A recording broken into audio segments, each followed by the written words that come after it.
Mike Palm, Ken Miller, together on Iowa Everywhere. Welcome to The Hook, powered by Circa Sports Iowa. Sports betting the way it should be. This is Iowa Everywhere.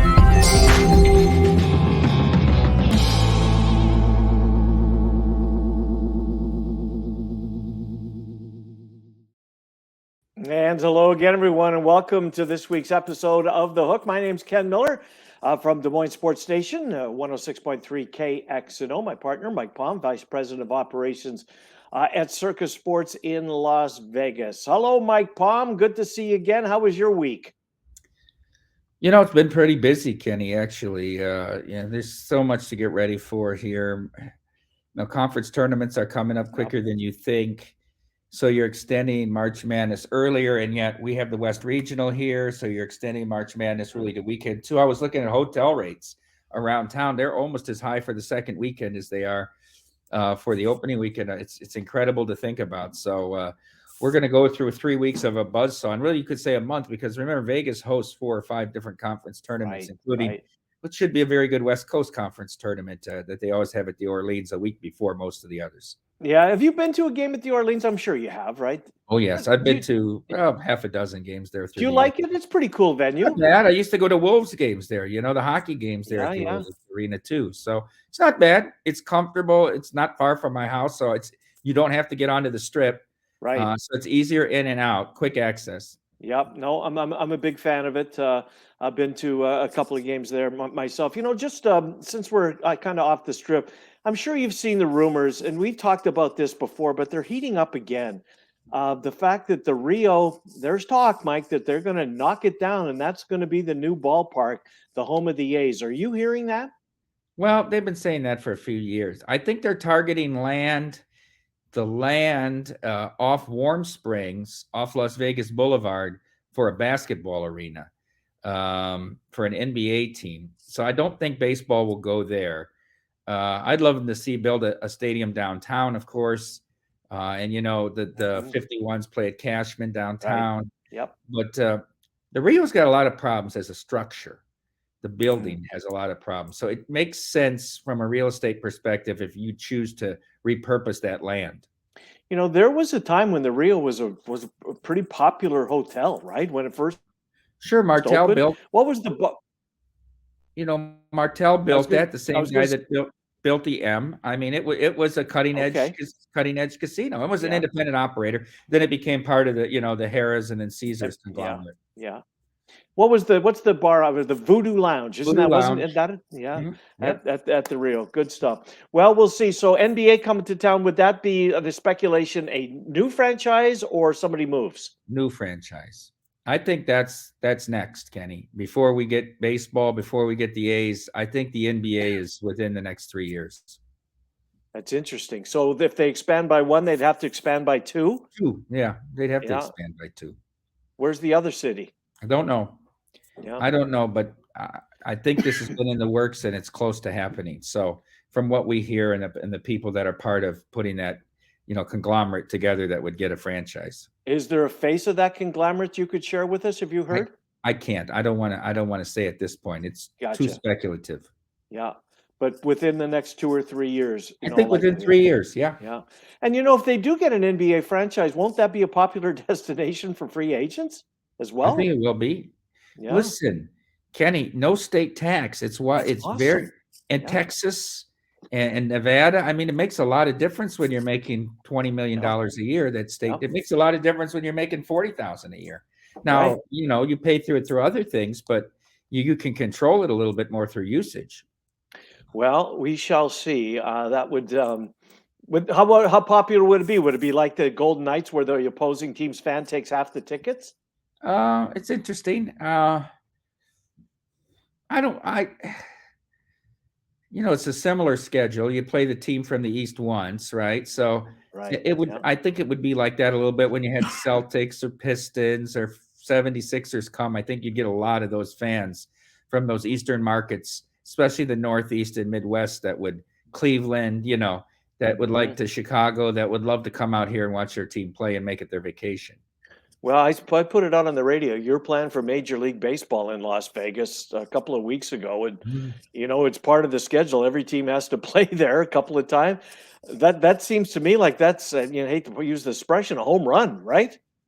Well, we know that the owners have talked about it because Steve Cohen, who's become friends with Derek, Has he? Derek's pitched it to him and he likes it. So it's in front of them to consider. Hmm. Well, we shall see. We're going to talk a lot of baseball coming up on the program. What's moved the needle in the sports book since football's been over? What's kept you busy other than advanced preparation? Well, you have to try to figure out this XFL, right? Look, it got no recreational play at all the first weekend. The only guys that bet it were pro bettors. Yeah. So I think the public has to watch and then see, do you think you have an edge? And is it interesting? Is it compelling? Definitely the biggest lift has been college basketball. And when you look in terms of an increase in handle, it's been through basketball. Yeah, it's certainly, as you mentioned, coming down the stretch. Conference tournaments actually begin not this weekend, next weekend, and then you guys, it's fully on. Trent and I were out there last week for the conference tournament, last year rather, had a blast, and then so you, like you say, you've got 4 consecutive weeks now with a lot of people in town. We do. It's going to be really busy and it's going to be fun. I mean, between the West Coast and the Mountain West and the Pac-12, I want to go get my eyes on UCLA and Arizona. I'd like to see them up close and personal, as well as I'd like to see St. Mary's and Gonzaga, San Diego State. The Mountain West is pretty balanced. I think San Diego State's a little cut above the rest, but on a given night, Boise or UNR. New Mexico's kind of slid a little bit, but it's a competitive conference. Do you have any of those teams you mentioned in future tickets? I have Arizona and UCLA. I do not have UCLA. I have UConn. Yeah, I have them too. 40-1 from early. Of course, then they got down to 18-1. Now they've drifted back up. I have Alabama at 10-1. Okay. I'm trying to think what I bet all through the year. Nothing big in college. It's $100-$200 bets, Kenny. I don't get too excited like I do about some other stuff. Yeah. Oh, you know who I added? I added Marquette. Really? What was behind that? Look, I've been watching this Big East. I think the Big East is much better than the ACC. I think it's deeper. I think these teams. I think Marquette can play on the road. So I took a little flyer, I think, for a couple $100. And I have Arizona as well. I had them last year too. I was disappointed. I thought they might make it to the finals. They didn't get there, but I have them again. I think they land on the 1 line, Kenny. Well, we shall see. Because best team in college basketball is who? Who knows? It's not Purdue. I don't. You cannot bet Purdue. You just cannot do it. It's been 43 years since they made a Final Four. You can't do it. I don't see them doing well. And I don't think anybody in the Big Ten is going to particularly do. I don't know if the Big Ten gets anybody to the Elite 8. I really don't. That Big 12 is really good. It's really good. I could see the Big 12 having 5 or 6 teams on the second weekend. Everybody in the world. Baylor was up 18 and then 13 at half at Lawrence Fieldhouse Saturday, and the whole world came on Kansas -6 in the second half. They bet the number up to 8.5. What'd they win the second half by? 30 something. I mean, they won the game by double digits. It was just incredible. The trend I see in college basketball, Kenny, is a lot more people play halves. They play first halves and they play second halves than they do whole games. Well, I just like to play futures, and I'm going to bet in some of these futures. So let's talk a little baseball, shall we? And you guys at Circa put your Cy Young, your MVPs, you've got your totals up. Let's save those for another day. But let's start with the Cy Young. And we were both we had really good tickets last year. Framber Valdez being one of them. But let's do the National League first. Corbin Burns, man, I don't know how you can play him other than if maybe you think he's going to be traded. Plus 825. Is that something you would be interested in, or where are you shopping right now in the National League? I'm not interested in Corbin Burns at all. I don't think Milwaukee's going to be. I think their window's closing. I do too. That's another reason. You know what I mean? He won't have Hader there to save his games for him. Burns is not a guy that gives you 8 innings. Remember, he's a high pitch count guy because a lot of strikeouts. So I don't like him at all. I think Strider's too short. I like the kid coming up, but that's too short to me. Yep, me too. You know who's interesting here? And I'd like to find a little better price, closer to 20-1, but Julio Urias for the Dodgers is an interesting one for me when you look at this list. And I'm not necessarily saying I think this, in analyzing some of the division so far, it's a very interesting race in the West. I think the Padres and the Dodgers are really gotten pretty close. Yep. Obviously, the Padres lasted longer than the Dodgers did in the playoffs last year, but they haven't been able to beat Big Brother in the regular season or even make the West competitive in the last few years. I think it could be interesting this year. So, Urias is a guy that interests me. And then when you get into the longer shots, I don't like to bet two guys on the same team, but geez, Gonsolin was awful good for the first 5 months. And he's got to stretch out, right? You're still stretching this guy out. Yep. The Oral Hershiser's working with him. They're still stretching him out. I like his command. He's interesting at 75-1 to me. And a guy at 200-1. I've got one too at 200-1. Who's yours? For a $20 bill or $50. Merrill Kelly's very interesting to me at 200-1. Well, my guy at 200-1 is Ross Stripling. I watched him a lot last year with the Jays. He was really good. They figured him out. He cashed in on that contract with San Francisco. I don't think they're going to be good. I think it's a two-team race with maybe Arizona a little bit on the come. Colorado stinks. The guy that I'm going to take the biggest shot at, for me anyways, and I'm with you. I wanted to bet Strider. I can't at 10-1. I'm going to take his teammate, Max Fried, at 16-1. Yeah. Interesting. Kid's got a lot of talent. Can he stay healthy the whole year? It's amazing all the pitchers the Dodgers have let go through the years that are top. Look, my favorite Cy Young bet I ever made finished second. It lost, but it was at 150-1. Yeah, was Kenta Maeda. Yeah, and they let him go the year after they got beat by the Nats. Won it and they beat Houston and they beat the Dodgers in a great 5-game divisional series. Kenta Maeda was the best pitcher in the series. He faced 14 batters. He got 13 of them out. Right? He would have been the MVP of that series had the Dodgers won it. They let him go, and if not for an incredible year by Bieber, he's the American League Cy Young at 150-1.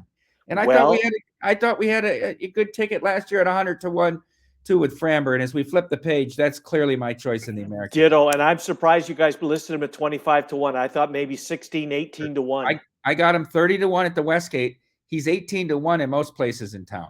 Yeah, 25-1 at Circa. Jump on and get him while you can if that's your guy, because we both had him last year. Verlander's a Met. This is the guy with the Astros. What about Alex Manoah, who had as many quality starts, maybe one fewer quality start than Valdez did for the Blue Jays? I think the Jays are going to be really good, Mike. And I know I'm a fan. I put that out there right away. But I think the Jays are going to be really good this year, and Manoah's my guy. What's his pitch, though? To me, he's a one-pitch guy. You know what he reminds me of? A younger Lance Lynn. He throws variations of one pitch. That's what I don't like about him, Kenny. Yeah. His teammate Gausman? No, I'm not a Gausman guy. I'm not a Gausman guy at all. Interesting, Louis Castillo with the full season in Seattle. Couldn't agree with you more. Right? Yep. Very interesting. So I've got Framber at 30-1. I would look at Castillo, try to find him around 20-1. Forget about they can't stay healthy, these guys. They can't stay healthy the whole year. I mean, think of the career DeGrom would have had if he'd been healthy the last 5 years. I mean, the numbers he could have. He's the best pitcher in baseball. It's not even close, but he's not healthy. Right. I mean, to me, much better than Scherzer, better than Kershaw. Kershaw in the back third of his career, and that, So, how about at 50-1, a kid that showed a lot of promise, and I love his changeup, the big tall kid in Seattle, Logan Gilbert. Yeah, not a bad one. He's got a lot of upside. And at 50-1, he's got a really nice price. What do you think about a guy that just wanted to? Robbie Ray at 70-1. He had a bad year last year. What was behind that? I don't know. I always have been a Robbie Ray guy. I bet him 2 straight years in Arizona at 100-1 and at 70-1, and then he wins it the year he comes in. And my friend always texts me whenever he gets hit, Robbie Ray is Robbie Ray. I always get that text whenever Robbie Ray has a bad outing. Robbie Ray is Robbie Ray. Boy, he was good with the Jays, won it with the Jays off to Seattle. He cashed in, and he stunk last year. There's our guy Kenta off the surgery off missing a year. He's at 125 to 1. I can't. Lightning won't strike twice for me there, so I'll pass on that. I'll add people during the course of the year too. I think this is my weakness is I love Cy Young betting more than anything. I think it's so fun. Yeah. Home run derby. We want to go to the home run right now. I mean, Aaron Judge rather. It's before we do, Kenny. Okay. Do you look at Ohtani at 14 to 1? No, I don't, because I don't think he's gonna. I don't know. For whatever reason, I think I don't like the chances of him getting through an entire season this year. You know why? As a pitcher, I look at it. He gets away with more than anything. I've never seen anybody that can hop off the mound, throw his arms in, be so demonstrative about calls that he doesn't. They give him so many pitches anyhow with the breaking pitches, and the umpires never say a word. Even as a batter, he goes through all this. I think because of the narrative of this country and what they want him to be, this player that's very unique, They always say, how can he not be the MVP every year? Well, I said, well, Gordy Lockbaum didn't win the Heisman either. Okay, Gordy Lockbaum, people don't forget about from Holy Cross. Remember, I think he finished twice, junior and senior year. He finished in the top 5 in the Heisman voting.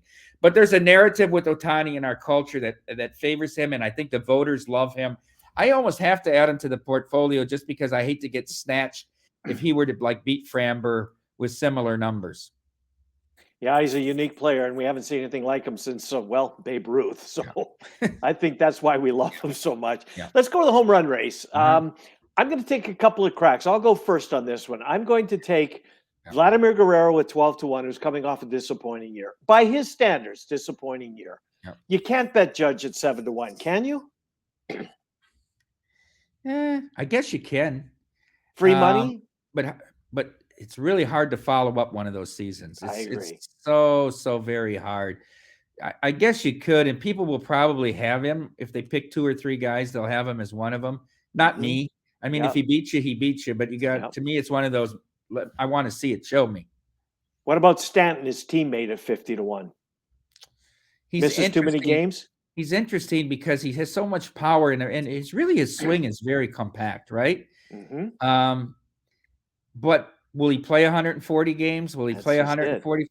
It's a numbers game. It's just pure number. Done nothing to do with average and stuff like that. It's just a pure numbers game.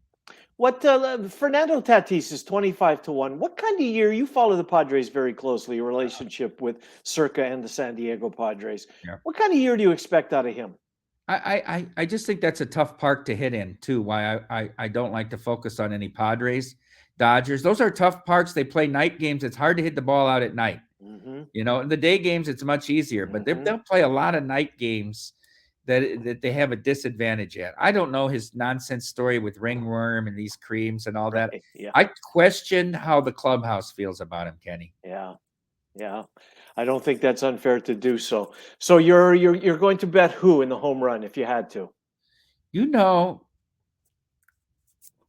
And Globe Life isn't the hitter's park that it was, but I might throw a few dollars on Marcus Semien in Texas at 250 to 1 because the guy can get high. I think he's one of the most underrated players in baseball. Well, I watched him almost every game 2 years ago as a Jay, and you're absolutely right. I think he's an incredible player. Yep. I think he was one of the best shortstops when he was with Oakland. I mean, when you had him and Chapman on the side of that infield, I think he's underrated as a power hitter. So I put him in there. Ohtani, you have to include because he swings for home runs all day. He could care less about the average, the team winning, any of that nonsense. This guy is purely a stat and awards chaser. So at 20 to 1, I have to put him in there too. Well, I'm going to use Julio Rodriguez in another category we're going to get to coming up. But could he lead the league in home runs? It's interesting. Guys, the sky's the limit for him. Yeah. Hey, before we go on to our next category, which is MVPs, how will you guys? I mean, you're already ahead of the game here, but when it comes to the new rules, the shift is no longer allowed. Now the outfielders can roam around, and I anticipate we're going to see that.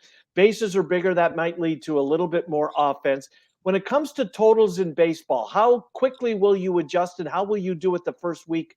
Will you use spring training as a kind of a barometer as far as the regular season? Can you? Yeah, not really. There's a small weight factor into that. The bases is really strange because, right, it makes the distance to steal a base shorter. Yep. How much is base stealing a part of baseball anymore, though? Not what it once was, But the obviously. 3-outcome game, it's not nearly as relevant as it used to be. You don't have teams like, that are just built around speed. Right. Bang plays at first base, though, maybe? Yeah, maybe. I don't know. I'm not sure it affects the totals all that much. Okay. I'm not.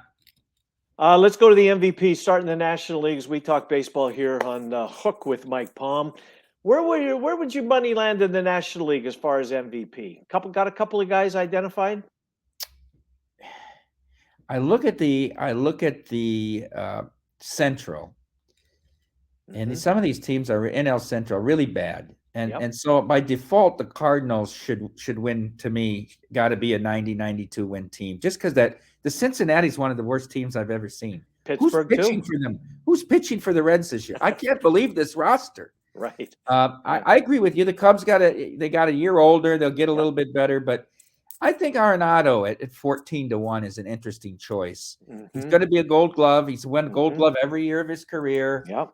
He can hit in Busch. It's a good hitter's park. I think he's interesting, and because he probably won't have any teammates competing with him. Up at the Soto, Tatis, Machado are all competing for the same voters, the same region. You know what I mean? Yep, I do. So and the Dodgers compete with each other. I think you got to find a guy on a team where Goldschmidt obviously is there, but it's really a 2-horse race, and he just got it. So I think Arenado has a leg up here. You know what? You just talked me out of Xander Bogaerts for that very reason. I think you're right. Too many. There's too many Padres in the conversation. Too many. Machado and Soto and Tatis maybe. Now throw Bogaerts into the mix. Dansby Swanson's a Cub. He's maybe going to be the captain of that team in his first year. I don't know who else would be the face of that franchise. He's got 30 home run power. If he does, and this Cub team finishes close to the Cardinals, maybe, because nobody else is going to steal votes. I think they'd have to win the division almost. I think I think they'd have to win. You're going to have to win 88, 90 games to get consideration. I mean, very few people do it on a losing team. Matt Olson in Atlanta. Interesting. Another, though, a team that's pretty loaded with guys. That's going to be good, but I like the American League side better here. Well, let's go there. Let's go to the American League then. And who's caught your eye in the American League? Ohtani is the overwhelming favorite. I mean, you don't even get 5-2 on him, plus 240. Yeah. No. I think the Guardians are going to win that division, and I love Jose Ramirez at 15-1. Do you really? Yes, I do. You don't think the Twins have closed the gap? Do they have enough pitching? I always say this every year. Do they have enough consistent pitching? What Cleveland did with that roster last year, and you're only going to get Bieber better. Bieber's coming back. Bieber's going to get better. Their pitchers weren't even right last year, and they still did it. I mean, maybe if Maeda has a huge year and can get you 15 wins, they could. But there's nobody I enjoy watching hit more in the game of baseball, Kenny, and I love baseball, than Jose Ramirez right now. Yeah. It's not Ohtani, it's not Judge, it's not Trout. I love watching Jose Ramirez hit, especially from the left side of the plate. Yeah, I love similar. I love to watch Vladimir Guerrero hit. Yeah. What about Julio Rodriguez, who I love this kid's game? Yeah. I think that they're going to be a major pain in the you-know-what in the AL West.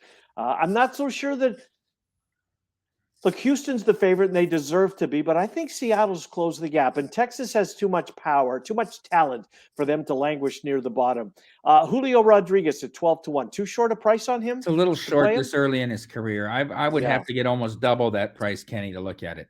And you know who is double that price, but I don't think Baltimore's ready to ascend to the top of the division? Adley Rutschman's going to be a star. Derek loves this kid. Derek, I do too. I don't remember him talking about a kid, a prospect, college, coming up through the minor, all this in the last 12, 14 years I've known him like this, Adley Rutschman. Really? Yes, he's obsessed with it. He loves this kid. Wander Franco going to have a year in Tampa Bay? I never know about Tampa Bay. It's hard to bet their players because they're all just like, Mm-hmm. they all hit 240 to 280 and they all play 6 positions and they have no pitchers and they win 91 games every year. Give me a long shot that's caught your eyes. Is there somebody 100-1 or better that you might take a flyer on? I haven't really focused that much because I do like Jose Ramirez here. Yeah. And I sort of want to start just with him in the portfolio. I don't know if I can find anybody. Simeon, I guess, at 100-1. If I'm thinking about him for the home runs, he's worth a few bucks at 100-1 as well. Well, we'll start there. I like to have, I generally like to start the year with 2 guys on each league for Cy Young. Yeah. And 1 or 2 for MVP, and then go from there and add the portfolio as it goes along and try to cover everything. It's worked overall. I haven't cashed the huge tickets. I've been real close, but they're fun bets too, Kenny, because you're sweating every day. And you're not I'm with you. You're not just sweating your game. You're sweating the 3 or 4 other guys that are competing with your guy. Couldn't agree with you more. That's why I love betting futures as opposed to betting on games personally. George Springer's 100-1. He's a leadoff hitter. He hits home runs. Toronto's going to be good. 100-1 on Springer. I think George Springer's an underrated player. I didn't think he got enough credit in Houston. Mm-hmm. I think Correa got more credit than Springer, and I'd rather have Springer.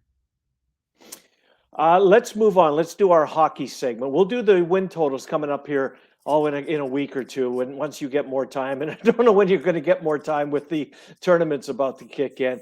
So I was looking ahead earlier this week to the 2024 Olympics because I just love Olympic hockey, and I hope the NHL players play. I was looking at the US's roster because I think for Canada, the team they have to beat is the Americans. You know how I feel about Austin Matthews. I think he'll go down as the best American-born player of all times. That he's got a lot of hockey ahead of him. You put Austin Matthews at center. Have you seen who's projected to be on his wings? No, I haven't, Kenny. How about both Kachucks? Yeah. How about that line for a first line coming at you? You got a skill guy with Austin Matthews and 2 Kachucks who both get their nose dirty and both have a lot of skill. That's going to be a very difficult line to match up against. Yeah, no, you're right. The matchup there is impossible. We shall see. We got some time before that. What's caught your attention in the NHL since last time we spoke? Well,